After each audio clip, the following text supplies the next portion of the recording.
Hi Techians, this is Kunwar and welcome to the Techie Lab. आज हम discuss करने वाले हैं कुछ questions based on the motion and types of motion. So without wasting any time, let's get set go. So ये है हमारा first question. A person walking in a straight line is an example of. तो अगर कोई इंसान है and वो straight line में ही मूव करता जा रहा है एंड उसने कुछ डिस्टेंस कवर किया, तो ये किस तरह का मोशन हुआ? Circular motion, random motion, rotational motion या फिर रेक्टिलिनियर मोशन? सो यस, जब मैंने आपको पढ़ाया था तब मैंने बोला था कि translational motion and rectilinear motion एक ही बात है। तो इसका आंसर है option number D. Very good. जिन्होंने भी लास्ट लेक्चर को अच्छे से प्रिपेयर किया है वो आज का जो क्वेश्चन सेशन है वो बहुत अच्छे से कर पाएंगे। Yes, moving to the next question. Which one of these is an example of oscillatory motion? Earth revolving around sun, pendulum swinging, a car moving on a straight road and a rolling boat. अब देखो ये जो example है, जब आपके सामने ऐसे question आए ना, आपको सिर्फ ये क्वेश्चन पर फोकस नहीं करना, आपको बाकी की जो हमारे पास ऑप्शंस रहती है ना उन पर भी फोकस करना है कि अच्छा, अगर ये इसका सही आंसर ये है, ये तो पक्का ऑसिलेटरी मोशन है, बट व्हाट अबाउट अदर्स? वो कौन से मोशन है?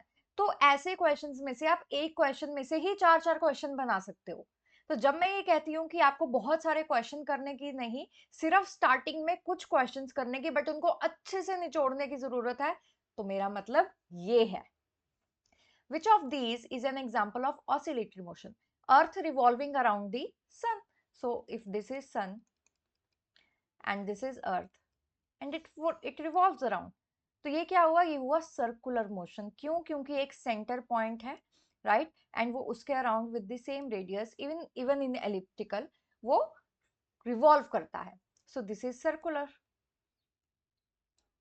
अ pendulum swinging, a pendulum swinging as you can see here.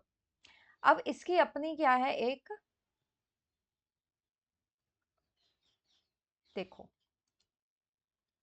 ये एक मेन हमारी जो लाइन है वो हमारा मेन पोजीशन है, एंड जो पेंडुलम है वो उसके आसपास ऐसे ऐसे जा, राइट, वो ऐसे ऐसे स्विंग कर रहा है। तो वो एक ही पॉइंट के around two and fro motion में है, रिपीटेटिवली, बार बार बार बार बार बार। तो इसी को हम बोलते हैं oscillatory motion. Good. A car moving in a straight road. अब जैसे पीछे एक इंसान ही चाहे सीधा चल रहा है या कार सीधी चल रही है, व्हाटएवर इट इज, लेकिन अगर वो स्ट्रेट मोशन में है तो हम उसको क्या बोलते हैं? रेक्टिलिनियर या फिर translational motion. Very good. And then is a rolling ball. तो अगर आपके पास कोई बॉल है एंड वो रोल कर रही है, तो रोल करते करते वो एक ऐसा पाथ कवर करेगी, राइट, मतलब वो एक लाइन में भी मूव कर रही है प्लस वो गोल गोल भी मूव कर रही है। तो ये वो मोशन है जिसमें एक से ज्यादा मोशन एग्जिस्ट कर रहे हैं। तो ये एक ट्रांसलेशनल मोशन भी है, ये कॉम्बिनेशन है ट्रांसलेशनल मोशन का प्लस रोटेशनल मोशन का भी, क्योंकि ये जो बॉल है वो अपनी जो उसका सेंटर है उसके अराउंड भी वो गोल गोल जो है घूम रहा है। आई होप आपको अब एक क्वेश्चन से चार क्वेश्चन कैसे प्रिपेयर करने हैं पता लग गया होगा। Next, a fan rotating about its axis shows which type of motion? Translational, rectilinear, circular, oscillatory. So yes, A and B are the same thing. इन दोनों में कोई फर्क नहीं है। ट्रांसलेशनल और रेक्टिलिनियर एक ही होता है। Then we have circular motion. Circular motion में एक पॉइंट रहता है, वो अपने सेंटर के अराउंड रोटेट करता रहता है। This is circular motion. Oscillatory motion में क्या रहता है कि आपके पास एक ही पॉइंट होता है, आप उसके साथ टू एंड फ्रो मोशन में रहते हो, दैट इज ऑसिलेटरी। और जब हम इसको देखते हैं तब कई बच्चे ऐसा भी बोल सकते हैं कि ये तो रोटेशनल है। यस, लेकिन अगर रोटेशन आपको ऑप्शंस में नहीं दिया है तो आप सर्कुलर ही चूज करोगे, बिकॉज सर्कुलर इज लाइक कि अगर आपका ये फैन है, तो अगर आप यहाँ पर बैठे हो, सेंटर में ना होके अगर आप उसके फैंस के जो फ्लैप्स हैं वहां से देखोगे, तो वो तो कंटिन्यूअसली सर्कुलर मोशन में ही है। तो इसलिए ऑप्शन सी इसका करेक्ट ऑप्शन होगा, राइट। ट्रांसलेशनल रेक्टिलिनियर नहीं हो सकता, ऑसिलेटरी भी नहीं हो सकता। वेल डन जिन्होंने भी इसका आंसर गेस किया, वेरी गुड। यस, अब इसका जो आंसर बताओ क्या होगा। Which of the following is not a type of motion, इनमें से कौन सा मोशन ही नहीं है। Translatory motion, oscillatory motion, stationary motion, circular motion. Yes, बताओ बताओ। यस, ऑप्शन सी जो है वो इसका करेक्ट आंसर है। अब वो क्यों है ऐसा, क्योंकि उसके नाम में ही दिया हुआ है। स्टेशनरी का मतलब ही होता है रेस्ट, और साथ में आपने लगा दिया मोशन। दोनों ही आपस में वो कॉन्ट्राडिक्टरी हैं, right. And more over translatory, oscillatory, circular, ये तो हम पढ़ के आए हैं क्या होता है। स्टेशनरी मोशन क्या होता है, बेसिकली वो एक रेस्ट पोजीशन को कहने की बात कर रहा है, बट स्टिल ये नाम अपने आप में गलत है। था ना ये ट्रिकी क्वेश्चन। चलो, what is meant by body at rest, ये तो आप सबको बहुत अच्छे से पता होगा, मैक्सिमम टाइम रेस्ट पे रहोगे तो पता ही होगा ना। So basically let's read out the options first. It changes its position continuously, नहीं, चेंज हो रही होती तो मम्मी से डांट थोड़े ना पड़ती। It does not move at all, which is correct. आप मूव ही नहीं कर रहे हो, बैठे रहोगे बेड पे एक ही जगह पे तो फिर डांट भी पड़ेगी ना। मूव नहीं कर रहे हो इसीलिए पड़ रही है। It changes its shape continuously, it's a wrong option. It remains in motion with uniform speed, अगर वो यूनिफॉर्म स्पीड से है तो वो मोशन में ही हुआ, रेस्ट पे तो नहीं हुआ। So option B is correct. अब देखो कि जब हम आंसर देते हैं कई बार हमें आंसर नहीं पता होता कि इसका ऑप्शन कौन सा सही रहेगा, बट हमें ये पता होता है कि ये तो नहीं हो सकता। तो जब आप ऐसी एक सिचुएशन में चले जाओ ना, जब आपको सही आंसर नहीं पता होता है, तब आप उस स्टेट में जाओ कि कौन सा आंसर नहीं होगा। उससे पहले आप ऑप्शंस को कंप्लीटली बाहर कर दो एंड देन सी कि आपके पास यूजुअली दो इजीली बाहर हो जाएंगी ऑप्शंस, एंड दो बचेंगे जिसमें कंफ्यूजन होगी, and then you start thinking on that, right. आगे आगे जैसे जैसे हम प्रोसीड करेंगे आपको इस चीज को भी इंप्रूव करने का बहुत मौका मिलेगा। आपको पता लगेगा कि ओके हम इसको कैसे बार बार बार बार अप्लाई करेंगे, और ये एक रात में नहीं आती है चीज। आपको बार बार ये चीज को करना पड़ता है, कॉन्शियसली अपने ब्रेन को बताना पड़ता है, तब ये जाके इंप्रूव होती है। So yes, the answer for this question is option B, that it doesn't move at all. Yes, here is the next question. Which statement is true about motion and rest? Rest and motion are absolute terms. Rest and motion are absolute terms. Rest and motion are independent of the observer. A body can be at rest and in motion at the same time depending on the observer. A body is always in motion with respect to all frames. अब जब हमने ये सारी की सारी जो है read की हैं, अब आपको पता चल गया कि ये एक रिलेटिव मोशन के साथ हमने क्वेश्चन को डील करना है। Rest and motion are absolute terms, absolutely wrong. A body is always in motion, ये भी अपने आप में बिल्कुल गलत स्टेटमेंट है, क्योंकि हमने जब ट्रेन वाली एग्जांपल ली थी, जो ट्रेन में आपके साथ व्यक्ति हैं, आप उनके विद रिस्पेक्ट टू आप रेस्ट पे हो, आप मूव नहीं कर रहे हो, बट जो इंसान प्लेटफॉर्म पे खड़ा है उसके लिए आप और बाकी के जो पैसेंजर्स है वो सारे के सारे मूव कर रहे हैं। तो इसका मतलब है कि पहली बात तो ऑब्जर्वर पे डिपेंड कर रहा है कि जो ऑब्जर्वर है वो ट्रेन में खड़ा है कि वो ट्रेन के बाहर प्लेटफॉर्म पे खड़ा है। तो मतलब ये बी भी आंसर नहीं हो सकता। दूसरा, जो अंदर है उसके विद रिस्पेक्ट टू आप रेस्ट पे हो, जो बाहर है उसके विद रिस्पेक्ट टू मोशन पे हो, इसलिए डी भी आंसर नहीं हो सकता क्योंकि आप दोनों के लिए मोशन में होते फिर। तो क्या आंसर रह गया, option C,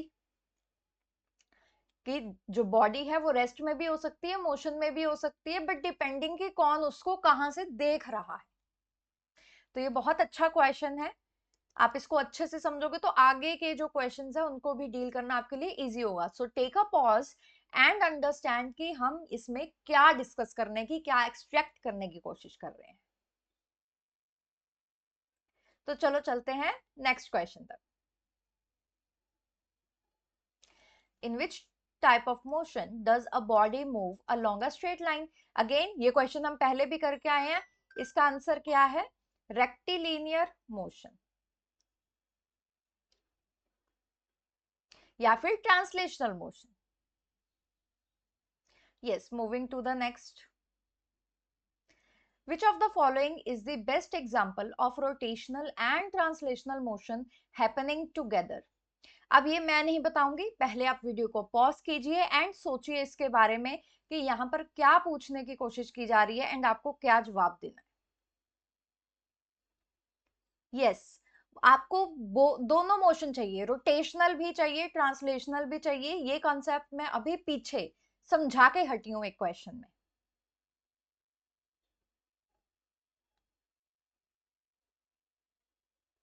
yes, let's see किस किसने सही जवाब दिया है. हमें चाहिए rotational and translational. A spinning top, जब एक टॉप जो है स्पिन करता है तब उसमें हम रोटेशनल मोशन देखते हैं. बट जब हम एक फैन ब्लेड की बात करते हैं तब हमारे पास सर्कुलर मोशन होता है.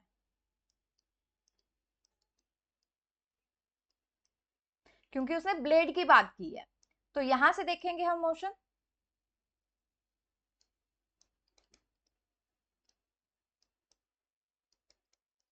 Circular motion. Then a rolling wheel on a ground, as you can see here. Cat खेल रही है, लेकिन यहाँ पर वो जो टायर है वो ना कि एक पर्टिकुलर डिस्टेंस ट्रेवल कर रहा है, बट अलोंग विद इट वो रोटेट भी कर रहा है. तो ऑप्शन सी हमारा जो है वो सही होगा कि रोटेशनल एंड ट्रांसलेशनल मोशन इसमें दोनों आ जाते हैं. एंड पेंडुलम का हम डिस्कस करके आए हैं, ऑसिलेटरी मोशन होता है. So option C is correct. तो जिन जिन्होंने भी इसको गेस किया था, वेल डन. अब इस कंसेप्ट को आप अच्छे से समझ चुके हो. एंड जिन जिन्होंने भी अभी भी गलती की है, डोंट वरी, गलतियां करके ही हम सीखते हैं.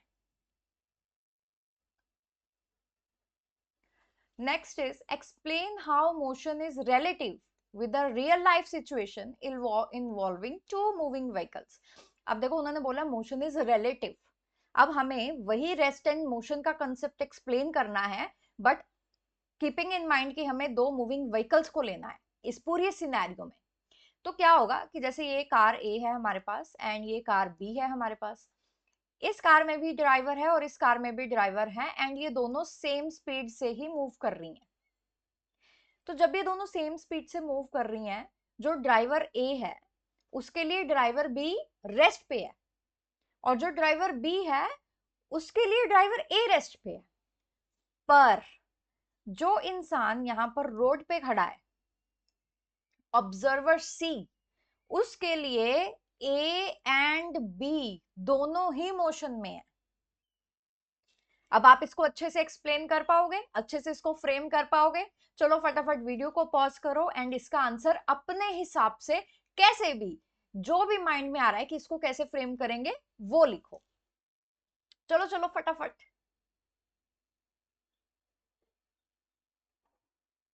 सो यस, आई होप अभी तक आपने लिख लिया होगा इसका answer. And let's check how you are going to write it.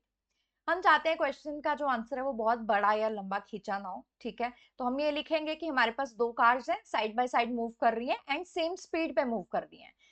अगर हम ये देखें कि ये जो ड्राइवर्स हैं, जो पर्सन है जो कार में हैं, ये एक दूसरे के विद रिस्पेक्ट टू स्टेशनरी है, बट जो ऑब्जर्वर बाहर खड़ा है उसके लिए दोनों ही मोशन में है. तो इससे क्या क्लियर होता है कि जो मोशन है वो ऑब्जर्वर पे डिपेंड करता है, फ्रेम ऑफ रेफरेंस पे डिपेंड करता है. आप इसको नोट भी कर सकते हैं. Okay then, moving to the next question. Next is define rest and motion and give examples. I think ये तो अब आप अच्छे से कर सकते हैं. So take your time, write the answer and then resume. So yes, here is the answer. A body is said to be at rest if there is no change in position. तो अगर हमारे पास ये एक ball है, मैंने देखा कि 0 second पे वो यहीं पर है, मैंने देखा कि ओके मैं 5 मिनट बाद आ रही हूँ, वो स्टिल यहीं पर है। एंड मैं आई, फिर ऑलमोस्ट आफ्टर 30 मिनट्स देखा बॉल स्टिल यहीं पर है, मतलब विद टाइम इस बॉल की पोजीशन चेंज ही नहीं हुई। तो इससे ये पता लगता है कि वो बॉडी जो है वो रेस्ट पर थी। बट अगर यही बॉल अगर मूव करने लग जाए कि T is equals to 0 second पे यहाँ पर है, तभी T is equals to 5 minutes पर वो कुछ डिस्प्लेस होगी, किसी और पोजिशन पर पड़ी है, एंड देन अगेन किसी और टाइम पीरियड 30 मिनट्स बाद मैं देखूं वो कहीं और ही पड़ी है, दैट मीन्स कि विद द टाइम उसकी पोजीशन जो है वो चेंज हो रही है। तो जब किसी की पोजीशन चेंज हो विद टाइम, उसे हम क्या बोलते हैं कि it is in the motion. Example, a moving car. इसमें तो आई गेस किसी को भी डाउट नहीं होगा अभी। Yes, next is, can a body be at rest and in motion at the same time? I don't think so आपको इस क्वेश्चन का जवाब देने में कोई दिक्कत आनी चाहिए, क्योंकि हमने यही क्वेश्चन आज के ही क्लास में बहुत बड़ी ओवर एंड ओवर अलग अलग तरीके से हमने डिस्कस कर लिया है। बट बात क्या आती है, अभी आप इसको फ्रेम कैसे करोगे। अब क्या वो बोल रहे हैं कि क्या बॉडी रेस्ट पर और मोशन पे हो सकती है, तो आपको पहले येस और नो में जवाब देना है, देन उसको एक्सप्लेन करना है कि कैसे। सो सबसे पहले तो यस, बॉडी मोशन जो है वो रिलेटिव होता है। अगर हम, आप ट्रेन की एग्जांपल ले सकते हो, कार की एग्जांपल ले सकते हो, आप बस की एग्जांपल ले सकते हो, कोई रिस्ट्रिक्शन नहीं है। जो आपको प्रीवियस एग्जांपल सूट कर रही है आप वो भी लिख सकते हो, अगर आपको ये वाली एग्जांपल सूट कर रही है तो आप ये भी लिख सकते हो। तो एक पैसेंजर जो है वो मूविंग बस में है तो वो रेस्ट पे होगा बाकी के पैसेंजर्स के with respect to, but in motion होगा विद रिस्पेक्ट टू ग्राउंड या with respect to the person जो कि उस प्लेटफॉर्म पर या फिर स्टैंड पर खड़ा है। सेम कॉन्सेप्ट है, अलग अलग एग्जांपल्स हैं, चीजों को समझने की कोशिश करो, मेन जो कोर है ना वो सेम है। कोर सेम है सभी एग्जांपल्स का, कुछ भी डिफरेंट नहीं है। चलो, okay, so here is the next question. Okay, what is the oscillatory motion? तो जैसे हमने पेंडुलम में किया था, क्या हुआ था आपके पास कि एक सेंटर इन मेन पोजीशन रहता है और जो बॉब है वो ऐसे ऐसे स्विंग करता रहता है, राइट? तो इसको बोलते हैं टू एंड फ्रो मोशन। जो ऐसा एक पर्टिकुलर पॉइंट के अराउंड हम ऐसा मोशन ऑब्जर्व करते हैं उसको बोलते हैं टू एंड फ्रो मोशन। अब क्योंकि वो बार बार रिपीट कर रहा था, इसको to and fro repetitive motion बोल देते हैं। अब वो एक मेन पोजीशन या जो सेंटर या फिर एक फिक्स्ड पॉइंट है वो उस पर ही हो रहा था, उसके अराउंड ही हो रहा था, तो इसीलिए अबाउट अ फिक्स्ड पॉइंट। और ये तीनों चीजें लिखना जरूरी है, क्योंकि टू एंड फ्रो मोशन हो रहा हो, रिपीटेटिव हो रहा हो, लेकिन फिक्स्ड पॉइंट नहीं लिखा तो वो भी इनकम्प्लीट ही है। देन एग्जाम्पल्स, अब आप ये देखो, जिन बच्चों को म्यूजिक से बहुत प्यार है, जो कोई ना कोई इंस्ट्रूमेंट प्ले करते हैं, स्पेशली कोई स्ट्रिंग इंस्ट्रूमेंट, तो उनको वाइब्रेशन का बहुत अच्छे से पता होगा कि गिटार है, सितार है, उनकी जो वाइब्रेशन है, स्ट्रिंग्स है, उसी के कारण जो है साउंड प्रोड्यूस हो रही है। तो ये वाइब्रेशन ही है जिसके कारण साउंड प्रोड्यूस होती है, इतनी मेलोडियस वॉइस जो है, साउंड जो है हमें सुनने को मिलती है। तो यहाँ पर आप देख भी सकते हो कि कैसे वो गिटार की या फिर कोई भी जो हमारे पास स्ट्रिंग इंस्ट्रूमेंट है वो वाइब्रेट करती है स्ट्रिंग। दूसरा हमारे पास कोई भी आप पेंडुलम ले सकते हो, ये तो झूला है, मेरे को तो बहुत डर लगता है इससे। आपका मुझे पता नहीं, आप लोग खेलो कूदो और ये झूले लो, बट मुझे तो बहुत डर लगता है। आपको इससे डर लगता है या नहीं वो मुझे आप कमेंट सेक्शन में बताइए। चलो, अब मैं तो ये देख के ही डर गई। नेक्स्ट क्वेश्चन पर चलते हैं। So yes, here is it, how can we say that earth is in motion even though we don't feel it? तो यस, हमने ये बहुत डिटेल में स्टडी किया था, मैंने ये आपको बताया था कि हम जो है पूरा अर्थ मोशन में है, रोटेशन में भी है, रिवॉल्यूशन में भी है, रिवॉल्व भी कर रहा है, एंड लेकिन स्टिल हमें कुछ फील ही नहीं होता। अगर आप गाड़ी में भी जा रहे हो, वो एक्सेलरेट कर रही है तो भी ऐसे आप पीछे हो जाते हो, आपको फील होता है कि आप मोशन में हो। अर्थ में क्यों नहीं हमें फील होता कि हम मोशन में हैं? सोचो, वीडियो को पॉज करो एंड इसका आंसर लिखो। एंड ऐसा नहीं कि सिर्फ मन में सोच लिया, नहीं, लिखो। आपको पता होना चाहिए कि आपके दिमाग में एक रिजिड थॉट क्या था इसके बारे में, एंड वो सही है या फिर गलत है। That will give you confidence. मैं कौन सा आके चेक कर रही हूँ, मैं कौन सा आपको आगे बोल रही हूँ कि यार ये तुमने गलत किया, ये गलत है, ऐसे नहीं होना चाहिए, तुम्हें कितनी बार कुछ भी तो नहीं कह रही मैं। ठीक है, तो डरना नहीं है, अपने कॉपी पे लिखो कि इसका आंसर क्या है। आई गेस अभी तक तो आपने लिख लिया होगा। So let's see. So answer is कि सबसे पहले तो जो अर्थ है वो एक कांस्टेंट स्पीड से ही मूव करती है।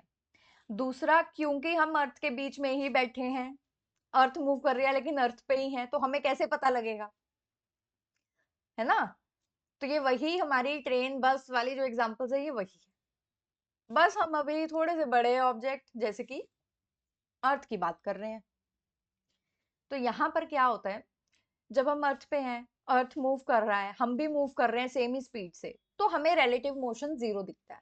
बट अगर आप मून पे जाके देखोगे या किसी और प्लैनेट पे जाके देखोगे, तब आपको इजीली ये चीज विजिबल होगी कि ओके, अगर आप आज इधर हो तो थोड़े देर बाद आप इधर आ जाओगे आफ्टर सम टाइम, तो आपकी वो डिस्प्लेसमेंट दिखती है।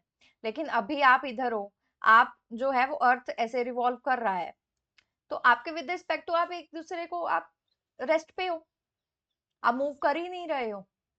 तो वो किसी अर्थ पे जो लोग बैठे हैं उनके विद रिस्पेक्ट टू कोई भी मोशन में चेंज नहीं आ रहा है, क्योंकि अगर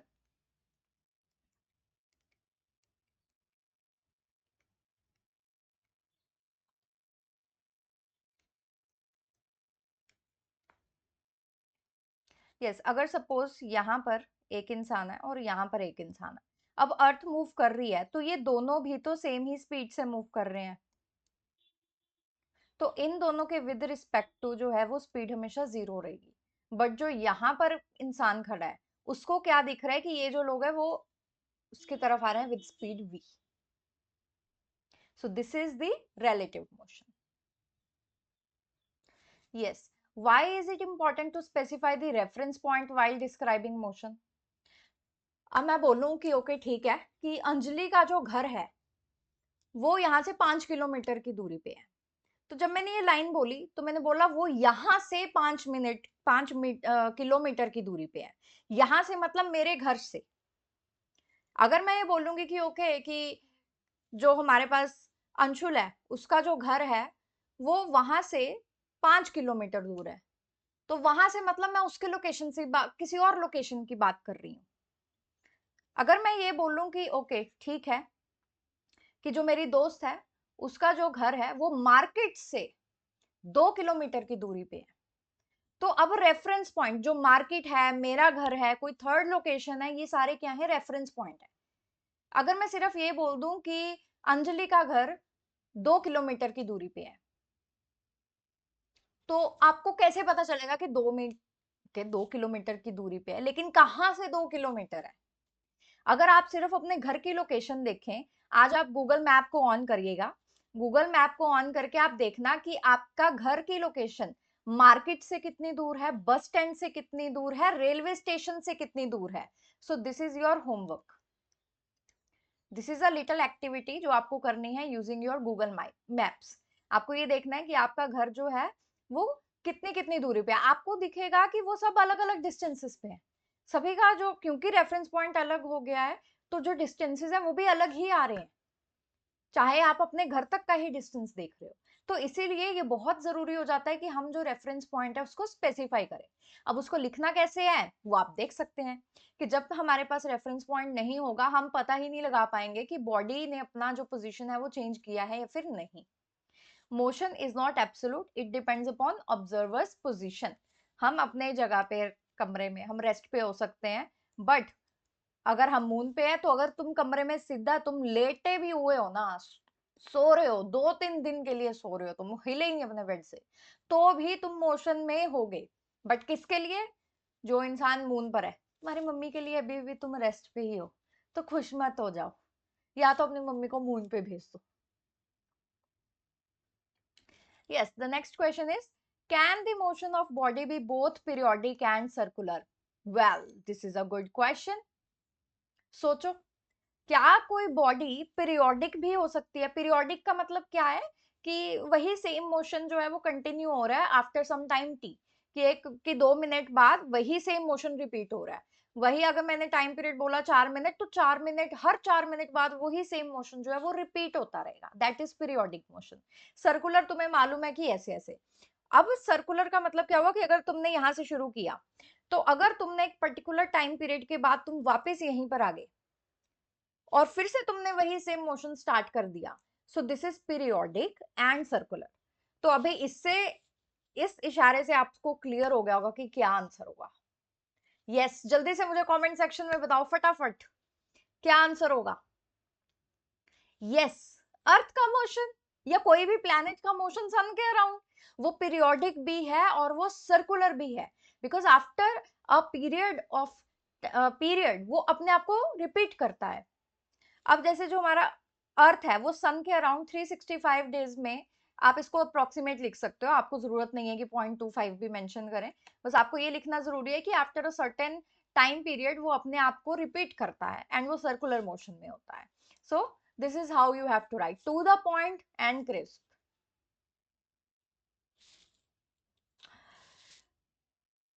अब क्लियर हो गया सारा का सारा। Well that is it for today. अगर आपको आज का सेशन अच्छा लगा हो तो अपने फ्रेंड्स के साथ इसको लाइक शेयर एंड कमेंट करना मत भूलना, एंड सब्सक्राइब करना तो बिल्कुल ही मत भूलना। तो चलो मिलते हैं अगली क्लास में।